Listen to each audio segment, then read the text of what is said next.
Bon, alors je suis au Sarkej Rouge, je crois. Il a fallu qu'on me donne une jupe et que je me voile la tête. Donc voilà. Et puis bah, je vais visiter maintenant. Voilà, voilà, j'avais pas les habits qu'il fallait.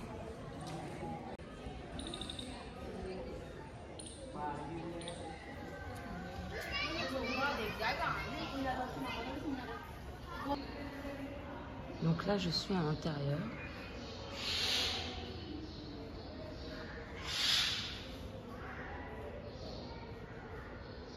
Je vais me faire agresser par un corbeau. Ah, mais elle peut pas sortir. Ah bah si, elle peut sortir. Alors bonjour, je coupe cette vidéo parce que je suis au montage et j'ai recherché un petit peu l'histoire de Sarkej Rosa et je m'aperçois qu'en fait je n'avais pas le droit de rentrer dans la mosquée parce que c'était interdit aux femmes. Donc quand je revois la vidéo et que je me vois un peu gênée parce que tout le monde me mate à la sortie, donc je pense déjà parce que je suis étrangère, ça c'est sûr et certain, mais je pense aussi parce que je suis quand même rentrée dans cette mosquée alors que j'avais pas le droit, mais moi je savais pas, je l'apprends seulement aujourd'hui. Donc voilà, donc ça m'a fait sourire, surtout quand je me revois dire qu'est-ce qui se passe quoi.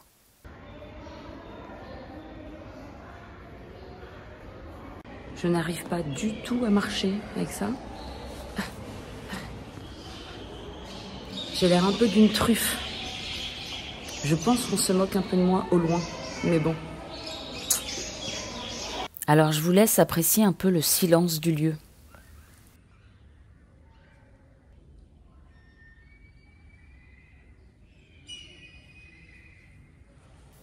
C'est toujours assez spécial en Inde de se retrouver dans des lieux calmes comme ça où on entend les oiseaux parce que c'est généralement tellement peuplé, il y a tellement de circulation et de klaxons que c'est difficile de se retrouver dans des lieux comme ça. Alors c'est toujours très appréciable.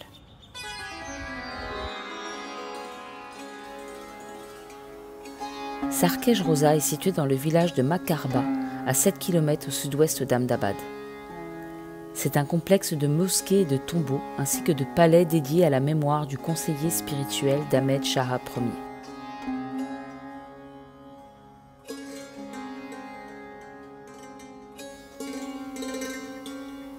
Les bâtiments se regroupent autour d'un grand réservoir. C'est un lieu qui fut utilisé comme lieu de retraite par plusieurs dirigeants d'Ahmedabad. Bien qu'il existe de nombreux rosas à travers le Gujarat, le Sarkej Rosa est le plus vénéré. Sarkej était autrefois un centre important de la culture soufie dans le pays.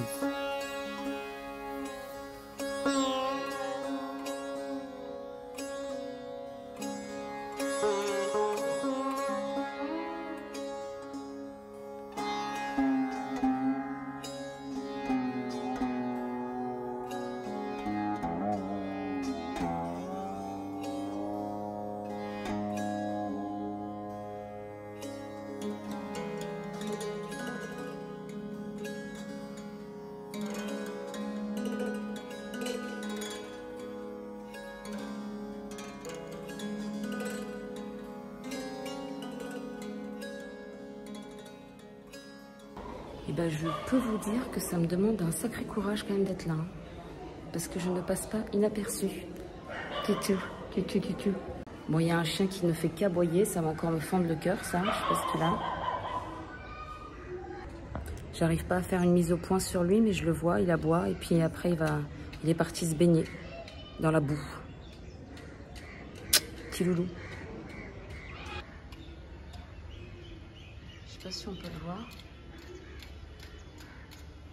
Non. Bon, sinon, ces portes-là, tout ça, c'est vraiment super joli. Magnifique. On peut faire des jolies photos, là. Je vais d'ailleurs continuer. Je suis plus à l'aise à l'intérieur que dehors.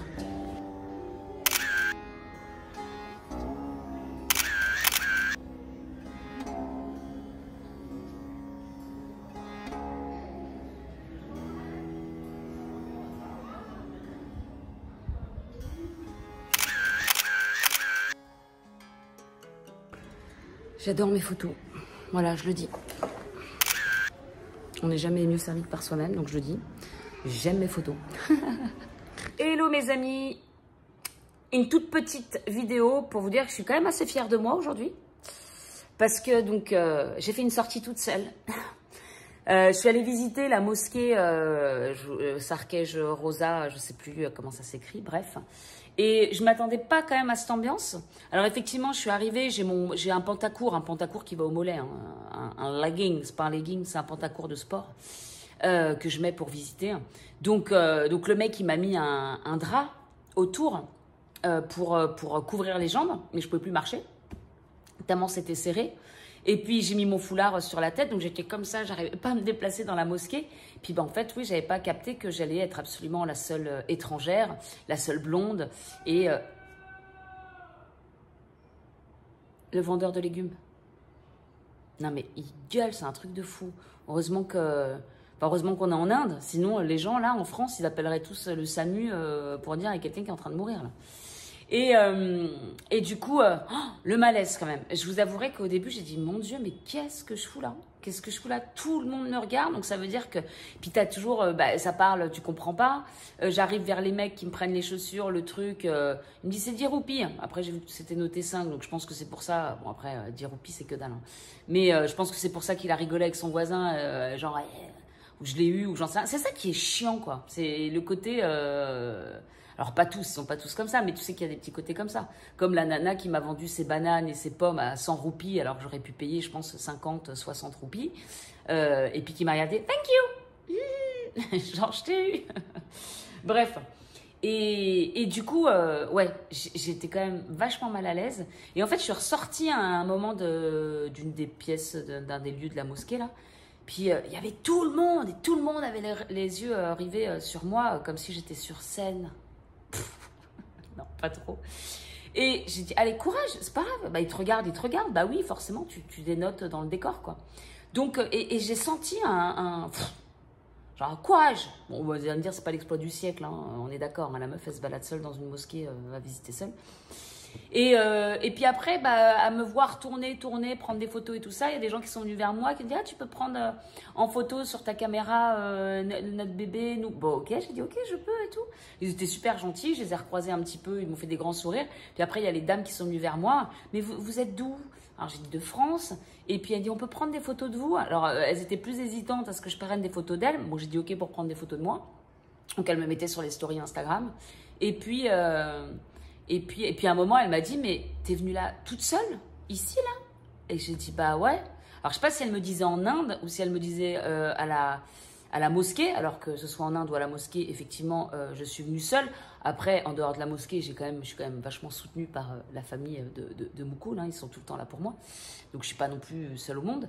Mais effectivement, à la mosquée, je suis venue seule et je pense que si j'avais su un peu l'ambiance, que j'allais être un peu comme ça, et, ça m'aurait pas mise à l'aise. Voilà. Donc voilà, et puis bah, après, j'ai pris un Uber pour aller au supermarket qui est à 500 mètres d'ici, donc ce qui est pas énorme non plus, mais je me suis dit, petit challenge, aujourd'hui on est dans le challenge, donc on y va. Et donc je suis allée au supermarket, donc bien entendu, je descends du taxi, il y a 4 jeunes qui me regardent, je mets mes lunettes de soleil, personne ne met de lunettes de soleil ici. Je mets mes lunettes de soleil, ils éclatent de rire, donc je pense genre, mais qu'est-ce que c'est que ça? Et en plus, l'autre avec ses lunettes de mouche, là. Et je suis rentrée dans le supermarket, j'ai fait mes petites courses, j'étais contente, enfin. Et puis après, j'ai demandé ma route, j'ai dit, vous savez où je peux aller à pied et tout? Puis en fait, en rentrant à pied, donc j'ai très bien trouvé ma route, c'est vraiment pas loin.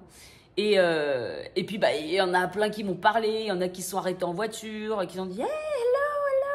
Il y en a un très bel Indien d'ailleurs qui s'est penché comme ça, hey! Juste pour faire coucou, quoi. Et donc, c'est vrai qu'il y en a qui te regardent un peu, je trouve, sévèrement. Enfin, c'est pas des regards de fou. Et puis d'autres qui ont un smile, le smile à l'indienne, quoi, le smile à la Moukoul style. Trop bienveillant, trop gentil, trop plein de, oh, une étrangère! Et donc, qui me font des coucous. Donc, c'est sûr que, voilà. Aujourd'hui, j'étais contente parce que je me suis dit, il faut quand même que tu te balades dans les rues, quoi. Merde. Bon, alors, je fais que du Uber, donc c'est facile. Et du coup, bah, j'étais contente de me dire, bah, tu le fais. Et puis, effectivement, tu rencontres des gens. Puis, t'as aussi, bah, les mendiants. T'as des mendiants partout. Donc, ils te lâchent pas. C'est ça qui me fait chier aussi. C'est qu'ils te lâchent pas parce qu'ils savent que t'as plus d'argent qu'eux, forcément. Donc ça, c'est un peu, ça peut être un peu embêtant. Par exemple aussi devant les sites, là, plein madame, il y en a qui tirent sur le t-shirt et tout ça, j'ai du mal. Je sais pas comment réagir à ça, bref.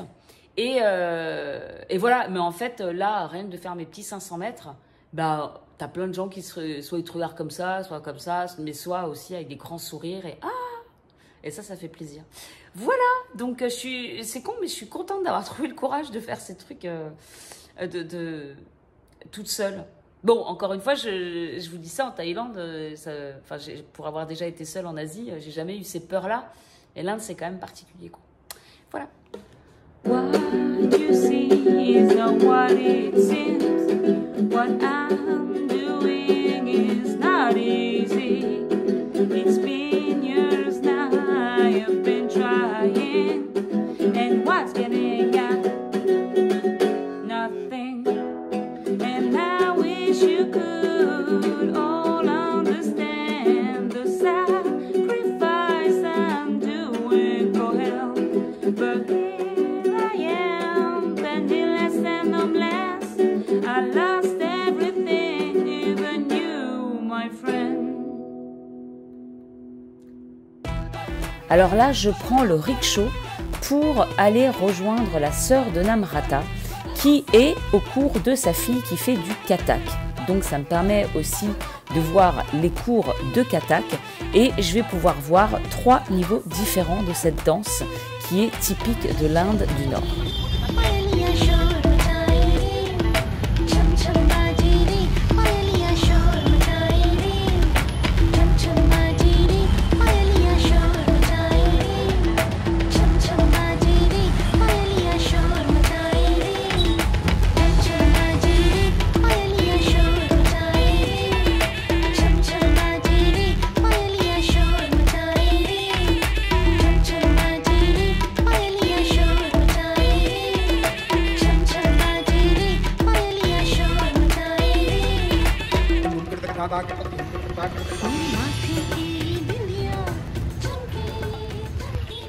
Si tu aimes mon contenu et que tu veux me soutenir en m'offrant un café, eh bien tu peux le faire sur ko-fi.com/CécileCL.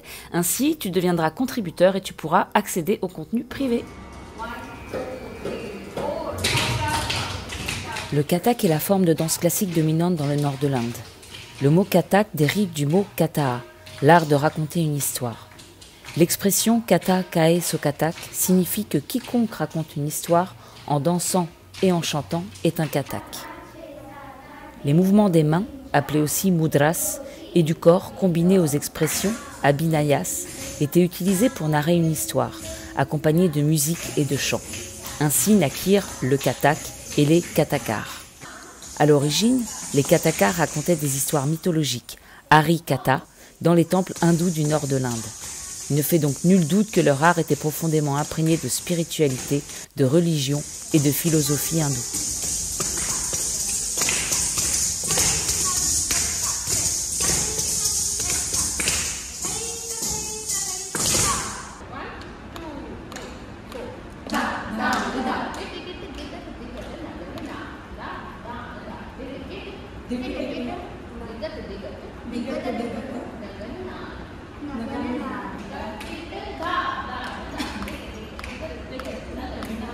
Alors perso, j'ai adoré ce passage. C'est resté dans ma tête absolument toute la soirée.